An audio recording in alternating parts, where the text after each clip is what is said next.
profitez pleinement, éteignez les lumières, mettez votre casque ou vos écouteurs, fermez les yeux, relaxez-vous. Le testament d'Omaha.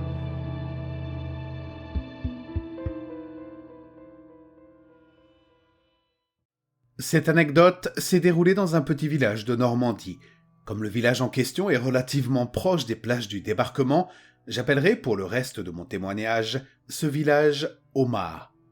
Je ne révélerai pas d'informations personnelles dans le récit qui suivra. Non pas que j'encourt quelconque risque à dévoiler ces informations, mais dans le doute, je préfère conserver l'anonymat des personnes dont je parle. Dans le village d'Omaha, dans le Calvados, il y avait un vieux monsieur qui était connu pour sa réussite. Il avait eu une jeunesse difficile.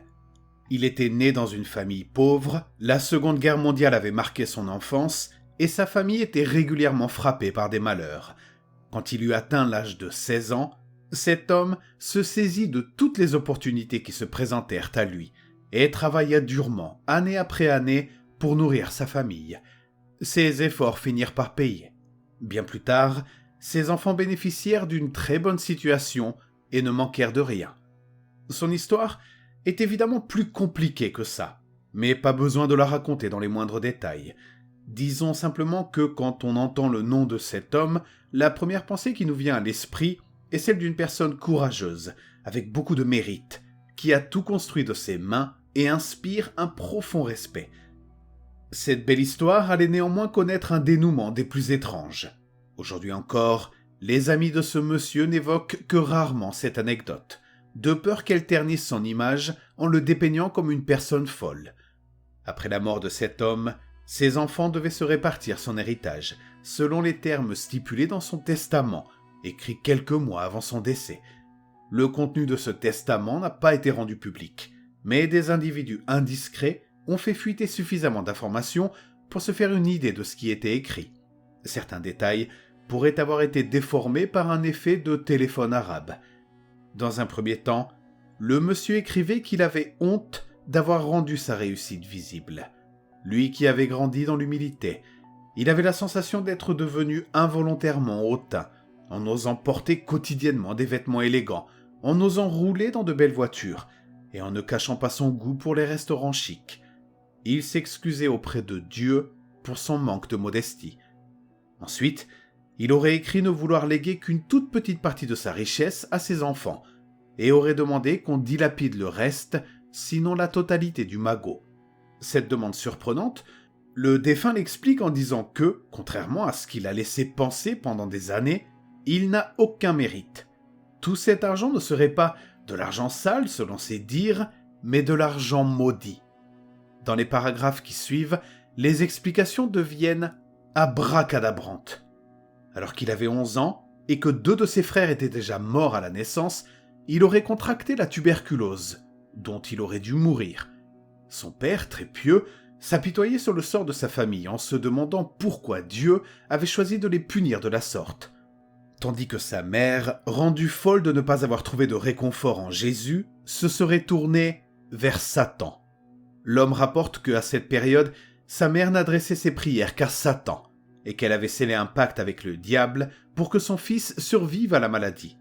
Cela aurait débouché sur une guérison miraculeuse. Réalisant que le malin était d'une bien meilleure aide que le Christ, les parents de l'homme auraient sollicité le diable à plusieurs reprises, notamment pendant l'occupation des Allemands. L'idée de faire un pacte avec le diable n'aurait pas été totalement secrète, puisque très vite, les parents auraient persuadé d'autres familles d'Omaha de quérir l'aide de Satan pour leurs problèmes. Au fond d'eux, ils avaient l'impression de libérer les gens de l'imposture de la chrétienté. Mais un pacte implique une relation donnant-donnant. Et tous ne respectent pas leur part du contrat. L'homme aurait écrit que ses parents donnaient quelque chose en retour, bien qu'il ne précise pas la chose en question, tandis que les autres habitants d'Omaha, qui avaient scellé un pacte avec le diable, étaient beaucoup plus égoïstes. Alors, Satan se serait vengé en déclenchant un grand incendie, qui aurait coûté la vie à toutes les personnes n'ayant pas respecté l'accord. Ce grand incendie est réel.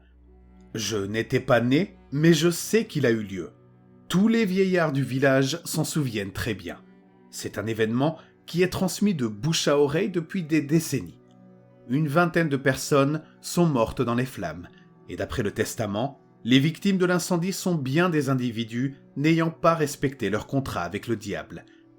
Tenté par ce qu'un pacte avec le diable peut apporter, l'homme, qui avait longuement regardé ses parents faire, aurait à son tour prié Satan quelques années plus tard pour lui demander une vie pleine de réussite et une chance perpétuelle dans les affaires. Et Satan se serait exécuté, en donnant à l'homme de nombreuses opportunités dont il était toujours le premier à profiter. En échange, l'homme brûlait une partie de ses richesses, comme pour les offrir au diable par le biais du feu. Ce serait très vite devenu une habitude. À chaque fois qu'il achetait de la nourriture, des vêtements, des jouets, il en prenait un tout petit peu plus, et il allait brûler ce surplus quelque part, dans la rase campagne, tout près d'Omaha. C'était sa façon de remercier son partenaire de crime et de remplir sa part du contrat. D'après ce que l'homme aurait écrit, il pensait parfois que tout ceci n'était qu'une coïncidence, et que sa réussite n'était en rien imputable à Satan. Il aurait essayé à plusieurs reprises de briser le pacte en n'offrant rien en retour, mais des malheurs inattendus lui tombaient dessus, le faisant comprendre qu'il devait respecter le pacte coûte que coûte. Mais l'homme aurait progressivement réalisé que ce faisant, il en deviendrait prisonnier, tandis que ses richesses s'accumulaient et qu'il devenait au fil des années un père de famille comblé avec une situation confortable, il sentait qu'elle était précaire.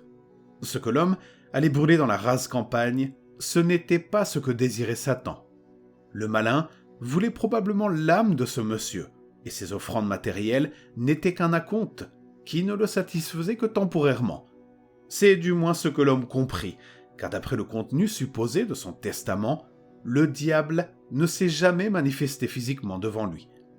Espérant que Satan le lâcherait si les cadeaux avaient une valeur humaine, l'homme commença à repousser les limites du raisonnable. Il aurait forcé sa femme à avorter pour sacrifier l'âme du fœtus. Il aurait provoqué un accident de voiture qu'il aurait réussi à faire passer pour un acte involontaire, en tentant en vain de causer des morts dont Satan pourrait prendre l'âme.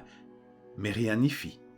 Quand il ne donnait pas une grosse part du gâteau à la bête, des malheurs lui tombaient dessus, signe que Satan en voulait encore et toujours à son âme. La détresse de l'homme atteignait alors son paroxysme. Il pensait que s'il ne trouvait pas un moyen de rassasier Satan, son âme serait emportée en enfer. Cette obsession l'avait poussé à commettre des méfaits de plus en plus impardonnables. L'homme aurait finalement avoué dans son testament être à l'origine du meurtre d'une joggeuse dans la région dans les années 80. Il espérait, en tuant cette femme qu'il ne connaissait même pas et qu'il avait quasiment choisie au hasard, que Satan serait satisfait et qu'il le laisserait tranquille. Cette affaire de meurtre est réelle, mais jusqu'à présent, elle restait non élucidée, et on aurait été très, très loin de s'imaginer que cet homme-là puisse être l'auteur d'un crime aussi sordide. À partir de ce moment, personne ne sait si ce passage du testament devait être pris au sérieux ou si l'homme avait tout simplement perdu la boule. Réalisant à quel point il était devenu un monstre, le monsieur aurait alors fait machine arrière et serait devenu un fervent chrétien, cherchant à tout prix à se libérer de l'emprise du diable et à obtenir sa rédemption.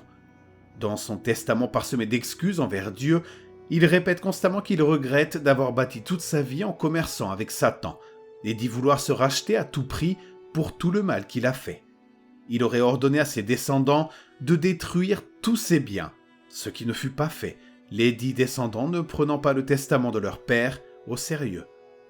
Évidemment, on est en droit de remettre en question la véracité des anecdotes rapportées par le défunt, car personne n'avait entendu pareille histoire avant la lecture du testament.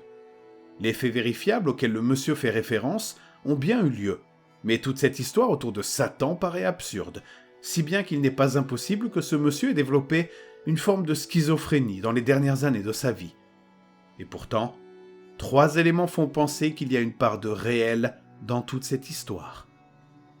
Premièrement, on a trouvé dans une plaine près d'Omaha une petite zone où l'herbe ne pousse plus. On jurerait que le gazon a été brûlé, mais le plus troublant, c'est la présence de résidus de billets partiellement brûlés à cet endroit précis. On peut penser que c'est là que l'homme sacrifiait une partie de ses biens à Satan. Deuxièmement, tous ceux qui fréquentaient l'homme s'accordent à dire qu'il avait l'air parfaitement lucide jusqu'à la fin de sa vie. On en viendrait même à penser que cette histoire de testament n'est qu'une blague de mauvais goût, de la part d'un homme à l'esprit décidément unique. Enfin, un dernier détail, et pas des moindres, il y a quelques années, un long moment après la mort de cet homme, lors d'une réunion de famille entre ses descendants, un incendie s'est déclaré dans la salle des fêtes où avait lieu le repas. L'incendie a fait 4 morts, les 4 enfants du monsieur. Les mêmes qui avaient refusé de se débarrasser des biens de leur père, un peu comme si le diable était venu réclamer ses dettes. J'en arrive au mot de la fin, mais il n'y a pas de morale à cette histoire et je ne sais pas trop quoi en penser. C'est juste que ce petit testament écrit par un homme quelque part dans un petit village normand est peut-être une preuve qu'il ne faut pas trop badiner avec le diable.